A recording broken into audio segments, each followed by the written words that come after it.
ফিলিস্তিনের মুসলমানরা নির্যাতিত, বাংলাদেশের মুসলমানরা নির্যাতিত। কথা কোন ঠিক কিনা? আজকে দাড়ি টুপি রাখলেই আপনাকে বলবে জামাত। কথা বলেন ঠিক কিনা? আপনি অন্যায়ের প্রতিবাদ করলেই বলবে ও জামাত শিবির করে। কথা বলেন ঠিক কিনা? কিন্তু ওরা আমাদের কাছে দুয়া চাইতে আসে না, মসজিদে আসে না।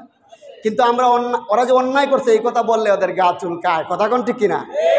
তুমি দুয়া চাইতে পারো, আর তুমি অন্যায় করবা এই কথা আমি বললে আমি জামাত শিবির হয়ে যাই।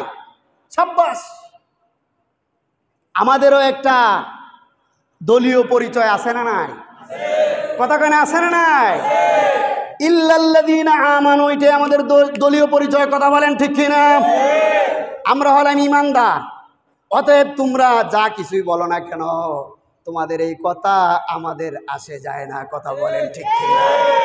এই জন্য সাহস যুগা অন্তরে, দাঁড়াও বীরের মতো, ভয় পেও না জালেমদের। কথা বলেন ঠিক কিনা? যদি একবার দাঁড়ান দেখবেন শয়তানরা এমনি ফলাইছে। কথা বলেন ঠিক কিনা?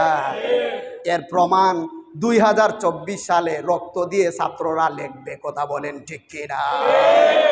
যেই ছাত্ররা কালো কালির কলম দিয়ে ইতিহাস রচনা করার কথা ছিল, এরা 2024 সালে রক্ত দিয়ে ইতিহাস লিখবে। কথা বলেন ঠিক কিনা?